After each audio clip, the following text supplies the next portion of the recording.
Well, hello everybody. Welcome to another episode of Fun with Maps. It's been a while since our last episode, but I'm finally starting to catch up. I'm your host, Dan Hansen. I wanted to finish this very timely episode this week before the holidays of Halloween and El Dia de los Muertos, or the Day of the Dead. You know, most of you, well, let's see here. Getting in the spirit of things. Ooh. Most of you are probably familiar with Halloween, also called All Hallows Eve or All Saints Eve. Hallows and Saints are the same. It's a celebration of, most countries observe it on October 31st each year, the eve of the Western Christian feast of All Hallows or Saints Day. So there's a long and interesting history of Halloween, but this is Fun with Maps, so we'll skip that story. Suffice it to say that it really took off in America when the Irish and Scottish immigrants came here en masse in the 19th century. They brought it with them. And it's a huge celebration in the U.S. and Canada, but now it's in places like Brazil and Ecuador and Chile and Australia and New Zealand, most of continental Europe, Finland, Japan, other parts of East Asia, all that. It's huge, and you know that. Though it takes place at the same time of the year, it's not the same as the Day of the Dead, which is El Dia de los Muertos in Spanish. The Day of the Dead is a Mexican holiday where families welcome back the souls of their deceased relatives for a brief reunion. It includes food, drink, and celebration. So for 2 days, families create these ofrendas, as offerings, altars, to honor their departed family members that have passed away. I got to take this off. Okay. Yeah, I know. I'm scaring you now. So these altars are decorated with maybe bright yellow marigold flowers, all photos of the departed, and they'll even have favorite foods and drinks of the one being honored. And these offerings, it's encouraging the deceased to visit from the land of the dead, and you know, they'll smell the foods, they'll hear the prayers, and maybe come and join the celebration with the family. So if you've never had the opportunity to see a Day of the Dead celebration with the parade and costumes and all, so just really tries nothing like nothing else. Here in Cleveland, Ohio, and the USA, we have I think it's a 20th annual this year, Day of the Dead celebration. Take a look at clevelandpeople.com in the Mexican section. You'll see all kinds of pictures and videos from our celebrations here. But this is Fun with Maps, where we're going to look at the map of a very scary area of Mexico City. It's perfect for these holidays. It's called La Isla de las Muñecas. Muñeca means doll, so it's the island of dolls in Spanish. I don't know about you, but for me the scariest movies have creepy clowns and dolls. There's that Twilight Zone episode from 1959. Remember where the ventriloquist dummy comes to life? It's petrifying, right, Jerry? Yeah, it's a scary one. And clowns and dolls. So imagine a whole island of dolls and doll parts hanging there. So La Isla de las Muñecas, or the Island of Dolls, it's this small, eerie island, right? Yeah. It's in the canals of Xochimilco. It's south of Mexico City center. And there's hundreds of dolls and doll parts hanging from the trees. So don't be too afraid when I tell the scary story at the end of this episode. But right now, let's look at this spooky island in this episode of Fun with Maps. Right, Jerry? Right. So we have to start with Mexico for our story. Here's a CIA map of Mexico. I like to use CIA and government maps because when there's disputes from someone, I can just say, hey, I didn't draw the map. You know, take it up with the CIA.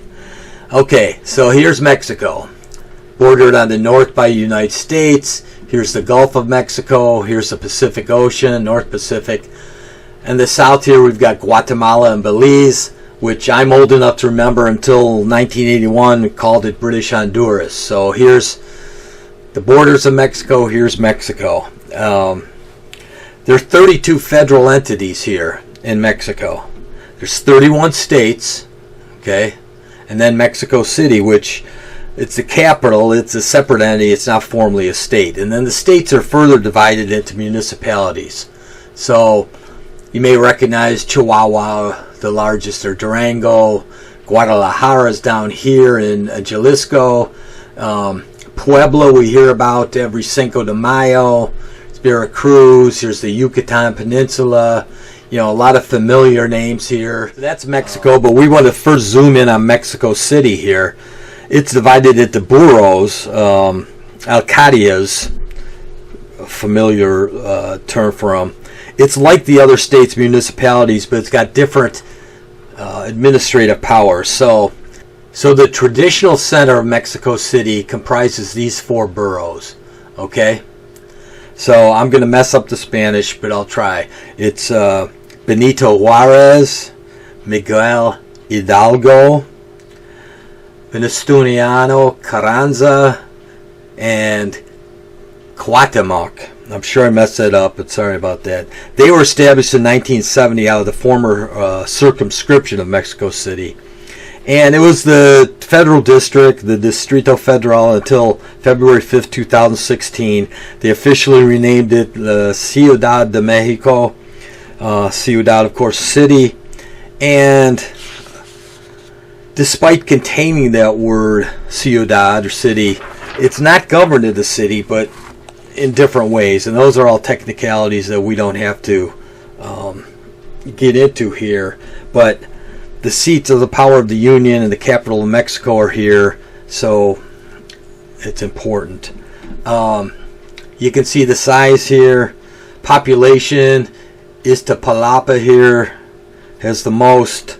Milpa Alta down here is the least. This is the densest, Iztacalco. You know, it's the smallest, so that makes sense with its large population to be that small. And Tialpan down here is the largest borough by landmass. So here's the 16 boroughs of Mexico, and we're going to drill down to this one, Xochimilco. So this is map of Mexico City showing the 16 boroughs, and the one we're featuring here is Xochimilco. The name means flower field, basically, and it's got 18 barrios or neighborhoods itself, and it's got 14 pueblos or villages that surround it. So it's only about 48 square miles, and its historic identity is kind of separate from, you know, traditional Mexico City, which we saw up here, but it's still part of Mexico City. Oh, when you think of a city with canals, you might first think of Venice in Italy, right?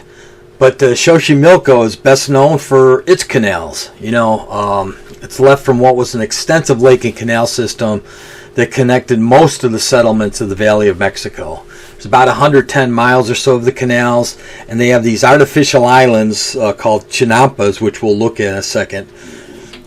So you can see that tourists would come here, and they ride on these colorful gondola-like boats called trajineras. So this is a picture of a trajineira tourist boat in Xochimilco by someone called Protoplasma Kid.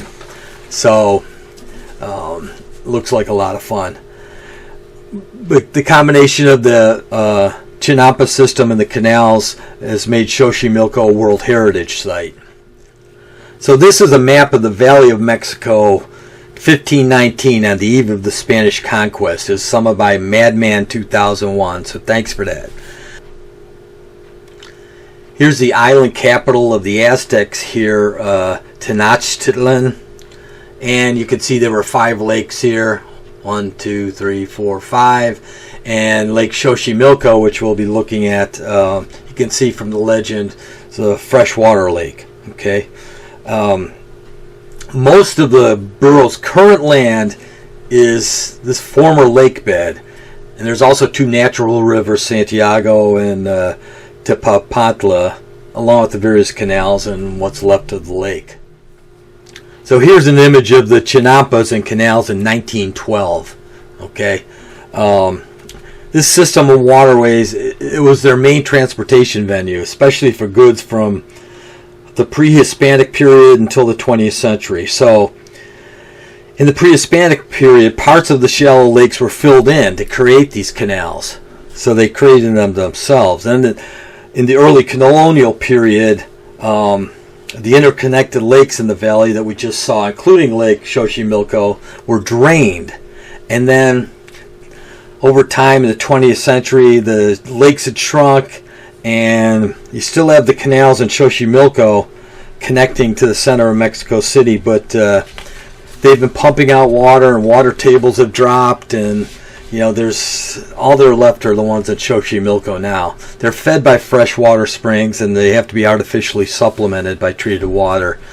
One of the reasons is the population explosion of Mexico City. The urban sprawl is moving to the south into these rural areas, and so there's a lot of concern for the to protect the environment there with the expansion of people in Mexico City. So this is a look at a modern-day Chinampa of someone called Emmanuel Eslava.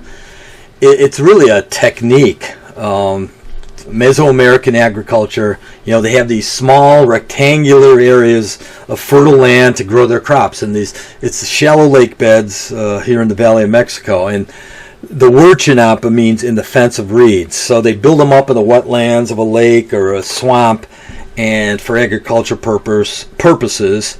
The Aztecs didn't invent Chinampas, but they were first to develop it in large-scale cultivation. And, they're called floating gardens, basically. So they build up the soil and vegetation and the fences, and then they have a top layer of soil, and that's where they plant things. It's pretty ingenious, really. So here's a tourist map of Xochimilco, and this is by Raquel Shar. And, most of the pueblos of Xochimilco will have major events for the Day of the Dead. Costume parades, the altars. They'll have altars in cemeteries and plazas and more. And this Museo Dolores Almeida Patino here, the Dolores Almeida Museum, I guess they have a monumental altar every year for the Day of the Dead up there. Day of the Dead could be a whole separate topic, but not for this podcast. But I do want to show you a few pictures from last year's Day of the Dead celebration here in my hometown, Cleveland, Ohio. First, a couple of altars. This is a typical Day of the Dead altar. It's got the person's name. There's some religious symbols, photos, showing what they were interested in. Like here's drumsticks, so he's probably a drummer. Even their favorite foods. Some hot sauce here. It looks like maybe a bottle of vodka or tequila or something there. So they make them very personal and welcoming for that person to come back. The parade and the Day of the Dead is so colorful and so artistic and musical. It's a lot of fun. People paint their faces and dress up and wear these big heads and all. And let's take a look at a couple more pictures. Here's another one. Look at the painting, the intricacies, the design. Took a lot of work, you can tell. It's just an amazing creation. And of course, it's for all ages. It's really not a scary thing. It's fun, and it's connection to the ancestry and all. So that's an example of the Day of the Dead celebrations here in Cleveland. Okay, so that's all well and good, but not really scary, right? Well, here we go. Cue the spooky music. Get ready to be scared.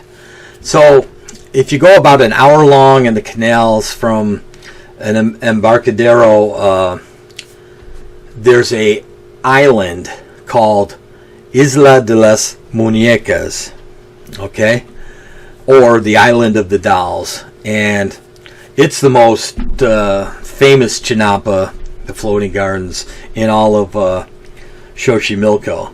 So this is a picture from someone called Amrit Raj showing part of the Chinampa and the Island of Dolls, and you'll see dolls and doll parts hanging from some of these trees throughout the area. So here's the story. There's a man named Don Julian Santana Barrera. Say he was a loner. They rarely saw him in most of Xochimilco. The legend says, one early morning a young girl and her sisters went swimming in the canal. So the current was strong, too strong, and the sisters got separated. And the strong current pulled one of the sisters all the way down the canal when Santana Barrera discovered her. And she was flailing around, and by the time he got to her, the young girl had drowned. She was dead. So nearby he also found a doll floating, and assuming it belonged to the deceased girl, he hung it from the tree as a sign of respect. In this picture by Katya MSL, supposedly this doll in the dark here is the oldest doll part of the island that he found with the young girl there, and that started everything. So he hung that doll up, and after this he began to hear whispers and footsteps and anguished wails in the darkness. Even though his hut, it was hidden deep inside the woods of Xochimilco. It's miles from civilization, but he started hearing these things and seeing things. So he was driven by fear.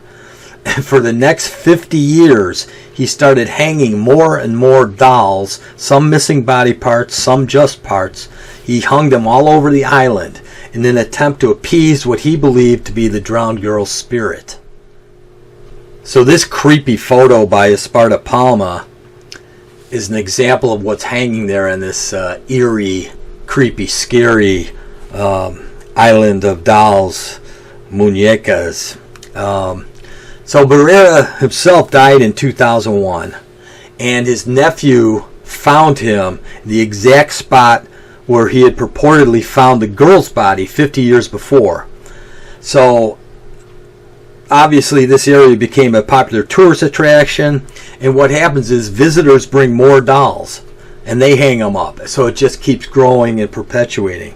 So the locals will describe it as charmed, in quotes, not haunted, but travelers will claim that the dolls whisper to them, and sometimes they catch the dolls whispering to the other dolls, which is really creepy. There are also reports the dolls moving their heads, moving their arms, opening their eyes. And the dolls are still there, and you can get there by boat, but a lot of the rowers, most rowers, will transport people to the island, but there are some rowers who just refuse to take you to this creepy island out of fear and superstition. That's a pretty good story, right? Especially for around Halloween time and the Day of the Dead. I hope you enjoyed this special episode of Fun with Maps. If you did, please click like and subscribe so as not to miss any episodes. And I know that some of you wise guys out there are going to comment that the scariest part of the episode is when I take off the mask and expose my own face. I get it. Boo, So until next time, I'm your host, Dan Hansen. Keep on having fun with maps. Right, Jerry? Right.